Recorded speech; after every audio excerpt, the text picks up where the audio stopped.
इंसान हमेशा से ही लग्जरी में नहीं, स्कैरसिटी में इवॉल्व हुआ है। कई सालों तक खाने की तलाश में भटकने की वजह से हमारी बॉडी भूख से लड़ने के लिए इवॉल्व हुई है।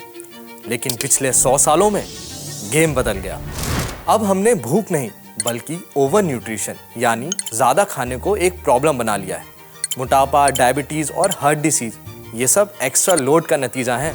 अब यही एंट्री होती है इंटरमिटेंट फास्टिंग की, जिसका मतलब है खाने के बीच में एक लंबा गैप। लेकिन हमारे पूर्वजों ने इंटरमिटेंट फास्टिंग को हजारों साल पहले ही व्रत के रूप में अपनी जिंदगी का हिस्सा बना लिया था।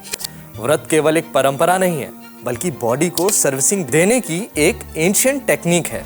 साइंस भी ये कहती है कि 16 से 48 घंटे का उपवास बॉडी में एक ऐसे प्रोसेस को एक्टिव कर देता है जिसे सेल्स की इंटरनल क्लीनिंग होती है। लेकिन ये सब होता कैसे है, पहले इसका साइंस समझते हैं। जब हम व्रत या इंटरमिटेंट फास्टिंग करते हैं तो हमारी बॉडी में एक नेचुरल प्रोसेस स्टिमुलेट होता है जिसे कहते हैं ऑटोफैगी। यहाँ ऑटो का मतलब है सेल्फ और फैगी का मतलब है ईटिंग यानी खुद को खाना। ये जितना डरावना लगता है उतना है नहीं, बल्कि ये हमारी हेल्थ के लिए बहुत फायदेमंद है।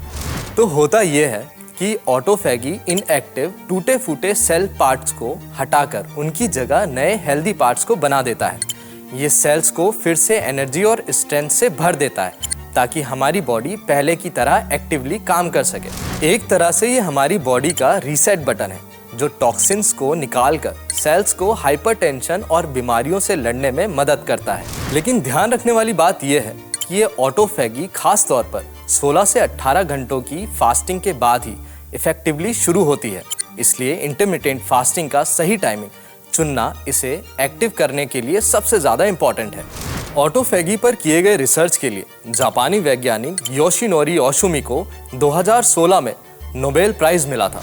उन्होंने इस बात की खोज की थी कि कैसे सेल्स अपने अंदर के कचरे को रिसाइकल करते हैं। अब आते हैं हमारे सनातन कनेक्शन पर। लोग पूछते हैं, भाई हर महीने या हर हफ्ते फास्टिंग क्यों? देखो, लाइफ का अल्टीमेट गोल है मोक्ष, पर वहां तक पहुंचने के लिए चाहिए चित्त शुद्धि। अगर मैं इंग्लिश में बात करूं तो मेंटल क्लैरिटी। विज्ञान की भाषा में जिसे आप पास्ट कर्मा या पाप कहते हैं, वो असल में आपके सेल्स में जमा टॉक्सिन्स और मेंटल स्ट्रेस है। व्रत रखना महज भूखा रहना नहीं है, ये अपनी इंद्रियों को रिकैलिब्रेट करने का एक तप है। जब आप अपनी भूख को कंट्रोल करते हैं तो आप अपने प्रीफ्रंटल कॉर्टेक्स को यानी दिमाग के कंट्रोल सेंटर को ट्रेन कर रहे होते हैं। It's not just fasting, it's emotional intelligence का वर्कआउट। रिसर्च बताती है कि उपवास से हम कैंसर, अस्थमा, गठिया और क्रॉनिक पेन जैसी बीमारियों को रोक सकते हैं। चूहों पर हुई रिसर्च में देखा गया कि जब उन्हें फास्टिंग डाइट पर रखा गया तो उनकी उम्र बढ़ गई और उनका इम्यून सिस्टम एकदम से नया हो गया।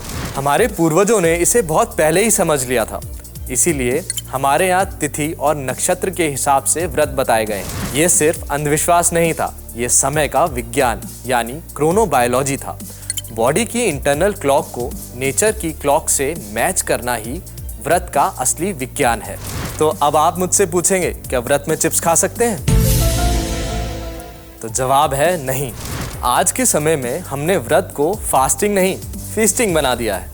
कुट्टू की पूड़ियाँ और साबूदाने की खिचड़ी खाकर हम उपवास नहीं कर रहे, बल्कि अपना पेट और भर रहे हैं। असली व्रत का मतलब है शरीर को आराम देना, थोड़ा पानी, थोड़े फल या बिल्कुल कुछ नहीं।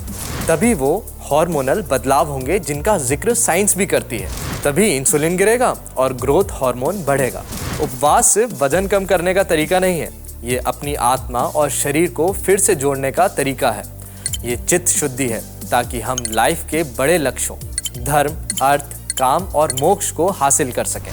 तो अगली बार जब घर में कोई व्रत की बात करे तो याद रखना कि आप दुनिया की सबसे पुरानी और सबसे एडवांस लाइफ साइंस का हिस्सा बन रहे हो। अगर आपको ये वीडियो पसंद आया है तो कमेंट में सनातन साइंस लिखें और हाँ, सब्सक्राइब करना मत भूलना, वरना अगली बायो हैक आपसे मिस हो जाएगी।